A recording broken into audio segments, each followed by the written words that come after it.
sempat bertemu sosok Uhang Pandak di dalam hutan. Lalu ditombak oleh si pemburu itu, orang Pandak itu ditombak, kena di sini.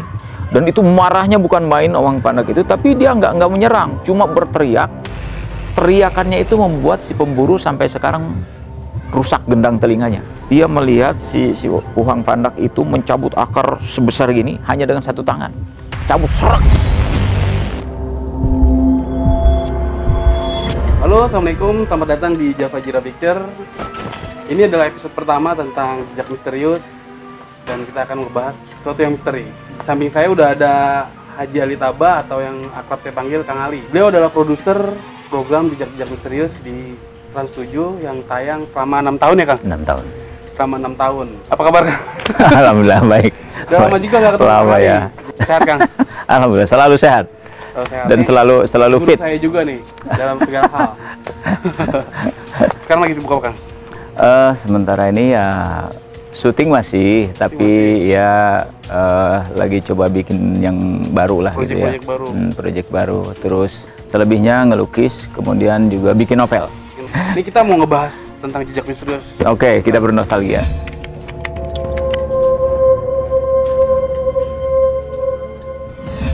Tentang orang Bunian ini sebenarnya boleh dibilang ini obsesi saya dari kecil ya. Dari kecil. Jadi tentang orang Bunian ini sudah sangat sering saya dengar dari cerita-cerita orang tua. Walaupun waktu itu di orang Sunda itu dikenal sebutan orang Bunian, cuma mungkin ketika di daerah saya ini masih hutan rimba, masih sepi gitu. Zaman dulu banget, mungkin itu sekitar tahun di Tangerang. Kalau sekarang kan udah nggak ada hutan. Itu mungkin tahun 50-an sampai tahun 60-an atau mungkin jauh sebelumnya dikenal banyak tentang itu, tentang cerita manusia Bunian. Penyebutannya sama orang Bunian? Namanya? Sama orang Bunian gitu, orang Bunian. Nah, jadi ketika saya mulai dewasa dan ngeh tentang dunia film, saya terobsesi untuk mencoba menelusuri tentang manusia Bunian.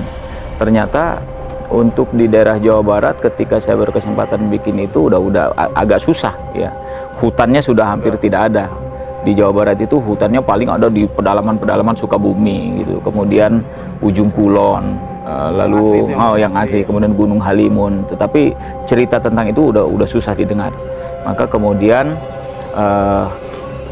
saya lari ke Sumatera ya. Dan hutannya masih terjaga dan cerita itu masih banyak terdengar ya. Saya baca di buku-buku cerita zaman dulu ya, ketika saya SD, SMP, saya hobi baca. Itu masih banyak tuh cerita-cerita penulis-penulis zaman dulu, keluaran Balai Pustaka waktu itu, yang bercerita tentang manusia Bunian atau manusia-manusia penghuni hutan yang misterius. Tapi obsesi yang ini itu bukan sekedar obsesi waktu kecil.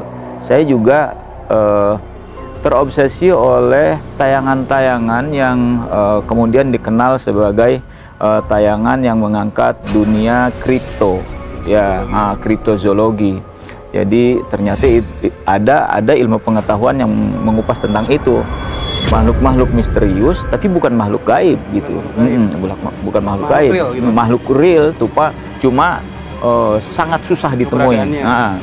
Yang paling populer itu adalah adanya sosok Yeti ya di Eropa, di benua-benua es ya. Jadi banyak ditemukan jejak Yeti, tapi hampir tidak ada orang yang melihat gitu. Adapun beberapa film yang membahas tentang itu kemudian berusaha menampilkan sosok, tapi saya kira itu apa yang dilihat orang kemudian direka adegankan. Saya kira itu yang membuat saya penasaran. Oh, berarti ini bukan dunia mistik sesungguhnya. Tapi orang Bunian sama Yeti kan agak badannya besar tuh ya. Itu bedanya kan ya. Kecil ya? Di kita justru dikenalnya manusia kerdil penghuni hutan. Nah, manusia kerdil penghuni hutan, makanya di episode awal saya menggunakan judul-judul manusia kerdil penghuni hutan gitu. Nah, ternyata ketika saya sampai di Sumatera, saya pertama kali saya pikir yang paling berhutan di sana adalah kawasan Gunung Kerinci. Jambi. Nah, jadi saya masuk ke wilayah Jambi. Nah, di Jambi itu ternyata ada dikenal dua nama tentang manusia penghuni hutan. Yang satu itu Tirau atau Tihau, yang satu Uhang Pandak. Yang paling populer itu Uhang Pandak gitu. Dan itu isunya sama dengan cerita tentang manusia bunian, bahwa jejak mereka itu kakinya terbalik katanya. Itu Tirau sama Uhang Pandak spesies sama? Maksudnya bentuknya sama? Beda. Kalau Uhang Pandak ternyata digambarkan oleh orang-orang yang pernah ketemu, bahkan seorang budayawan yang sangat terkenal waktu itu bercerita ke saya bahwa dia pernah ketemu dengan Uhang Pandak. Dan salah seorang pemandu wisata hutan namanya Sahardimus ya. Namanya Sahardimus, itu dia bahkan apa yang dia lihat sempat dia gambarkan, dia kasih lihat ke kita. Dia udah pernah ngeliat sendiri? Pernah ngeliat sendiri. Saya sempat tanya waktu itu ke Pak Sahardimus, apakah yang Anda lihat itu sesungguhnya orang hutan atau jenis-jenis primata yang lain? Dia bilang, saya tahu simpanse, saya tahu orang hutan, saya juga tahu yang namanya monyet gitu. Tapi yang ini saya baru seumur hidup melihat. Bukan monyet, bukan kerap, iya, simpanse gitu. Jadi dia bilang tubuhnya tinggi, pendek dan sangat besar gitu, sehingga sekilas seperti dia tidak punya kaki. Jadi dia jalan seperti ini, tapi tangannya sangat perkasa, dia bilang gitu. Karena ada seorang pemburu, dia ceritakan pemburu itu sempat bertemu sosok Uhang Pandak di dalam hutan, lalu ditombak oleh si pemburu itu. Orang Pandak itu ditombak, kena di sini. Dan itu marahnya bukan main Uhang Pandak itu, tapi dia nggak menyerang, cuma berteriak. Teriakannya itu membuat si pemburu sampai sekarang rusak gendang telinganya. Gitu. Jadi pendengarannya kurang ini. Dan sejak itu dia berhenti berburu karena apa? Dia melihat si Uhang Pandak itu mencabut akar sebesar gini hanya dengan satu tangan, cabut serak. Gitu. Padahal tingginya nggak sampai. Tingginya nggak sampai 1 meter. Itu iya. Jadi tingginya cuma 80 cm, dia bilang gitu. Tapi badannya kekar luar biasa. Dan itu bukan orang hutan itu. Beda-beda sekali dengan orang hutan. Bahkan di Jambi itu ada lagu yang diciptakan khusus untuk itu, tentang Uhang Pandak kaki terbalik itu. Dan kaki terbalik, Kang? Jadi menurut mereka, kalau kita menemukan jejak Uhang Pandak itu, kalau jejak kakinya mengarah ke sana, itu sesungguhnya dia jalan ke arah sini. Mundur. Mereka bilang sih bukan mundur, jadi memang katanya sih begitu. Kakinya ke depan berarti dia jalan ke belakang. Ya, gitu. Jadi katanya itu memang salah satu cara mereka untuk mengkamuflase gitu. Dan ketika kita hunting, itu luar biasa ya. Jadi kita beberapa malam di dalam hutan, dan itu sebenarnya kan tempat harimau gitu. Ya, tempat harimau itu yang paling mengerikan bagi kita. Tapi ya syukurnya sampai malam terakhir itu kita nggak bertemu dengan harimau. Suara-suara mah kedengeran? Suara-suara mah udah di mana-mana ya. Kalau suara harimau tuh udah di mana-mana. Tapi memang ya kata orang-orang tua, harimau itu memang menghindari pertemuan dengan manusia sebenarnya gitu. Juga, ya? Jadi kalau suaranya terdengar jauh, dia malah dekat. Tapi kalau suaranya terdengar dekat, dia malah jauh gitu. Jadi ketika suara itu terdengar sangat dekat, kita berkeyakinan sesungguhnya mereka sangat jauh.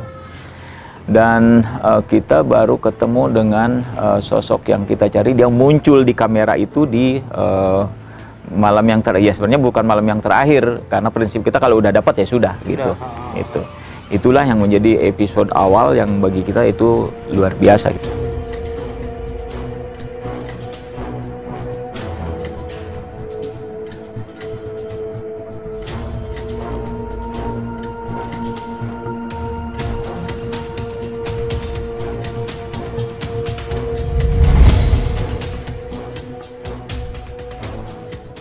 Ada yang mengkaitkan kalau orang Bunian, Uhang Pandak itu sebenarnya makhluk halus, jin gitu. Gitu ya. Kalau dari cerita, kemudian dari pengalaman orang-orang yang pernah ketemu gitu, saya meyakini itu bukan jin. artinya bukan makhluk gaib, itu makhluk real gitu. Memang manusia yang kerdil cuma tinggal di dalam hutan gitu. Nah, walaupun di cerita masyarakat setempat juga memang ada juga mereka berpikir bahwa itu makhluk halus. Tapi si budayawan yang kita temui, dia berkeyakinan itu juga bukan makhluk gaib gitu. Karena real gitu. Nah, si budayawan itu ketemu pada saat dia memburu itu beberapa hari. Dan dia nggak ketemunya, sayang dia bilang ketika ketemu itu pada saat dia sedang tidak bawa kamera. Karena pagi-pagi habis sholat subuh dia pengen BAB ke sungai kecil. Nah, pada saat dia BAB itulah nongol itu mendekat ke dia gitu. Bayangkan kalau dia pegang kamera, itu dahsyat gitu. Itu nggak nyerang tuh? Nggak nyerang. Jadi dia cuma melintas, ngelihat sedikit, kemudian udah berlalu gitu. Dan itu makhluk real gitu. Begitu juga yang Pak Sahardimus ngelihat, itu kayak gitu. Tapi gitu. Bukan sejenis manusia berarti ya, Kang? Kalau dari apa yang digambarkan itu mungkin jenis primata ya. Entah itu apakah ada jenis lain dari orang hutan atau mungkin jenis lain dari yang belum teridentifikasi gitu. Kayaknya begitu gitu. Cuma memang bagi masyarakat sekitar mereka juga termasuk sosok yang sakral. Oh gitu. Iya. Karena ada penghargaan dari masyarakat terhadap keberadaan sosok itu. Contohnya apa? Jadi ketika mereka bercerita, ada kesan mereka menghormati keberadaan mereka. Masyarakat tuh menghormati keberadaan Uhang Pandak ini atau manusia bunian ini. Jadi bagi mereka tidak ada keinginan untuk memburu, untuk apa, enggak. Gitu. Tapi bagi mereka berarti bukan sesuatu yang mengerikan dong? Bukan. Karena memang keberadaannya nggak pernah mengganggu. Ada satu cerita yang bagi saya menarik banget. Di satu bukit itu ada seorang petani ya. Di daerah mana? Nah, masih di kawasan Jambi. Ya, tapi ini udah perbatasan ke perbatasan ke mana ya? Lebih ke sisi selatan lagi. Itu di satu bukit ada seorang petani. Dia biasa naro gula merah untuk bekal dia bertani gitu. Suatu saat dia bermalam di situ. Ya. Ketika dia bermalam, tiba-tiba dia merasa ada orang masuk gitu. Tapi ketika dia masuk, dia lihat sosok itu besar banget gitu. Dan dia bukan manusia gitu. Maka kemudian akhirnya dia memberanikan diri mengusir. Rupanya si orang bunian itu, jadi si Uhang Pandak itu memang bukan tipe temperamental gitu. Dia juga mungkin punya penghargaan khusus terhadap manusia. Karena si pemburu itu aja ternyata nggak diserang sama dia, walaupun dia udah kena tombak gitu. Nah, jadi dia melihat si petani yang tidur di atas loteng itu, lalu kemudian dia keluar. Nah, si petani kemudian berusaha mengusir dia sambil menyorongkan tombak, gitu, diusir, pergi gitu. Tapi si Uhang Pandak sama sekali nggak ketakutan, cuma dia memang pergi gitu. Diikutin kalau dari yang dia tunjukkan tuh sekitar ya 100 meteran lah diusir tuh. Setelah itu dia balik lagi gitu. Itu jelas menunjukkan itu bukan makhluk gaib. Ya, itu makhluk real gitu. Walaupun di satu acara saya pernah diundang ngobrol di situ tentang manusia bunian. Di situ ada seorang paranormal yang versi beliau itu bahwa manusia bunian itu ada dua jenis itu. Ada yang real dan ada yang metafisik. Ya Allah alam gitu. Tapi saya sendiri merasa itu bukan makhluk metafisik gitu. Sejenis primata gitu? Ya, sejenis primata atau mungkin jenis manusia lain yang memang tercipta gitu, cuma kita belum tahu ya kaum seperti apa mereka gitu. Kayak apa gitu. Ya, gitu. Cuman dia sembunyi aja di hutan. Iya. Gitu. Karena di luar negeri juga banyak kasus-kasus manusia bunian ini. Kan Kang Ali sampai ke Flores nyari-nyari. Sampai, ya. Pokoknya semua wilayah di Indonesia yang dikatakan masih berhutan rimba, itu saya pasti masukin dalam rangka mencari itu. Namanya doang beda tapi. Namanya beda. Di Flores itu ada bukan Ibu Gogo. Ya mungkin bentuknya malah mirip dengan itu. Uhang Pandak tuh mirip dengan Ibu Gogo gitu ya. Cuma di sana kan sempat juga diteliti oleh peneliti asing ya, yang kemudian mereka menyebutnya apa itu manusia kerdil florensis gitu. Mereka ketemu tulang pangkal paha segini gitu. Itu kan berarti kecil banget. Cuma apakah itu betul tulang kaki manusia kerdil atau jangan-jangan itu tulang kaki monyet, kan bisa aja gitu. Karena yang ketemu bukan tengkorak. Itu tulang pangkal paha. Tapi di Flores sendiri Kang Ali nggak nemuin? Di Flores enggak. Nah, di Flores enggak. Kita nggak nemuin, walaupun kita udah coba masuk ke tempat-tempat yang paling mengerikan lah bagi orang sana gitu. Sampai saat ini saya masih penasaran dengan mereka gitu. Orang Pandak tuh, makanya di episode JJM banyak banget ngebahas banyak tentang banget saya. orang Pandak, orang Bunian ya. Walaupun yang ketemu paling cuma beberapa benar. episode ya. Cuma beberapa episode. Di tempat lain hampir nggak ketemu lagi cerita tentang itu. Ya. Kalau di Jawa Barat ada sosok-sosok lain tapi Ucit gitu beda ya. Memang betul, saya sempat ketemu di Bogor tuh satu berita tentang keberadaan Ucit ya. Manusia kerdil bermuka merah gitu. Tapi kalau dari cerita saya merasa itu mah makhluk metafisik. Karena perilakunya lebih ke seperti seperti ya mungkin kalau tuyul itu benar ya hampir seperti itu gitu. Tapi mukanya berwajah merah. Ya betul, memang di Jawa Barat saya mendapat cerita tentang manusia kerdil penghuni hutan itu Ucit gitu. Ntar bakal kita bahas di episode. Kita bahas di episode lain karena Ucit di Bogor sama Ucit di Bandung lain. Ini di episode lain ini akan kita kupas. Orang pendek gitu, orang Bunian gitu di setiap daerah itu bentuknya beda-beda, Kang. Apa sama? Yang di Tangerang yang Kang Ali maksud, yang di Jambi, di Flores. Kalau satu spesies. Mungkin sebenarnya satu spesies ya. Tapi karena memang di alam kita ini, di alam manusia itu ada manusia dan ada jin gitu. Jadi mungkin di alam manusia ada manusia kerdil seperti itu, mungkin di alam jin juga ada. Gitu. Itu makanya mungkin paranormal tadi ketemu dua sosok itu gitu. Nah, yang paling aneh itu kakinya kan terbalik, Kang. Mungkin nggak sih dia makhluk yang cacat gitu, Kang? Kalau saya masih berpikir gini, mungkin sebenarnya dia bukan kakinya terbalik.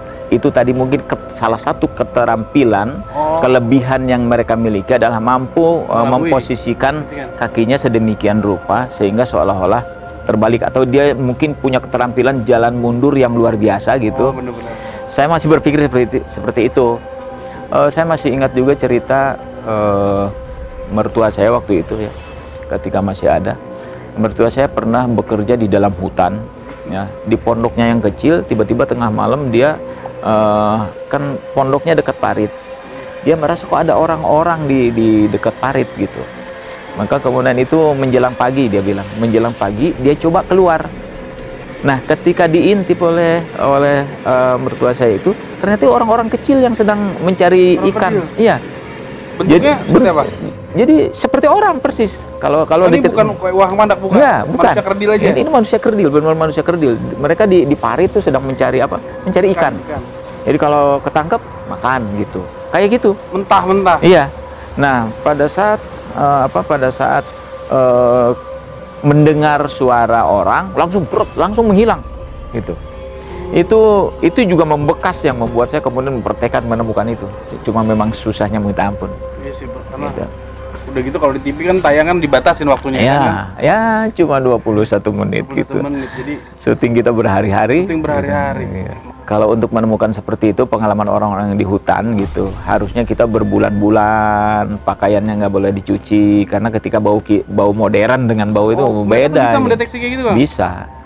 Bisa. Bau wangi-wangian gitu dia nggak suka. Jadi orang kan, baru nih, kan baru masuk hutan. Jadi aroma hutan tuh memang harus nempel di diri kita gitu. Kan simpanse juga bisa akrab dengan kita kalau sudah akrab baunya. Kayak gitu. Berarti kayak Sahardimus gitu. Karena dia udah sering main di hutan. Sahardimus itu dia bilang saya dari kecil sudah di hutan. Dia bisa berbulan-bulan di dalam hutan itu. Saya bangga juga ketemu dengan beliau tuh, karena dia boleh dibilang manusia langka lah. Udah meninggal dia, Kang, ya? Udah meninggal dia dia meninggal usia muda. Mudah-mudahan ilmu yang dia kasih ke banyak orang tuh menjadi amal baik dia lah. Bagi saya dia the legend. Banyak juga informasi dari dia. Banyak sekali. Misterius. Banyak sekali. Tentang harimau, tentang segala macam lah yang yang ada. kali bilang mau bikin film tentang harimau itu ya? Iya. Itu ada satu tempat yang masih kita rahasiakan sampai sekarang gitu. Karena beliau juga mengamanatkan ini rahasia gitu. Hanya beliau yang tahu dan hanya kita yang dikasih informasi tentang saat itu yang dikasih tahu cuma tim itu. JJM tuh. Iya. Tim JJM pun cuma saya yang dikasih tahu. Tempat harimau. Iya, tempat harimau. Harimau real. Real. Jadi dia bilang ini tempat kerajaan harimau yang Jambi. orang lain nggak boleh tahu gitu. Jambi. Iya. Gitu. Beliau bilang waktu itu saya tidak mau ngasih tahu siapapun kecuali Pak Ali gitu. Nah, sebenarnya itu salah satu hal yang saya masih menggebu ingin mengangkat, tapi saya juga kan harus bijak dalam hal ini. Saya nggak mau juga gitu kerajaan harimau Sumatera lalu terbongkar lalu kemudian terusik, bahkan orang-orang yang jahil mungkin malah merusak gitu. Saya nggak mau, tapi bagi saya itu luar biasa gitu. Jadi kesimpulannya uang pandak orang Bunian itu real ya Kang? Real bagi saya real, bukan makhluk gaib, itu makhluk real, makhluk sejenis manusia yang kita belum tahu ada di kelompok manusia seperti apa mereka, itu aja Mas. Kelompok manusia atau binatang ya? Iya gitu. Mungkin primata yang entah seperti apa gitu. Yang memang belum ditemukan ya Kang? Belum. Ditemukan. Kan kita nggak bisa menghukumi itu makhluk gaib, padahal kita sendiri belum pernah ketemu, belum pernah akrab dengan mereka gitu. Sedangkan saksinya banyak juga ya Kang? Banyak. Kalau saksinya cuma 1-2 mah? Iya. Gitu. Saksinya banyak. Ada orang kan yang langsung menghukumi, itu makhluk gaib Pak. Sementara dia ngelihat pun belum pernah, masuk ke hutan pun belum pernah gitu. Nggak bisa begitu. Ya kita harus nggak cuman yakin dengan pemikiran, yakin itu harus dibuktikan dulu gitu. Saya udah keluar masuk hutan tuh sampai sekarang masih belum punya jawaban yang pasti. Cuma saya berkeyakinan itu memang makhluk real. Cuma apakah dia sekelompok manusia yang kita belum tahu ada di genetikanya kayak apa, ataukah dia makhluk primata.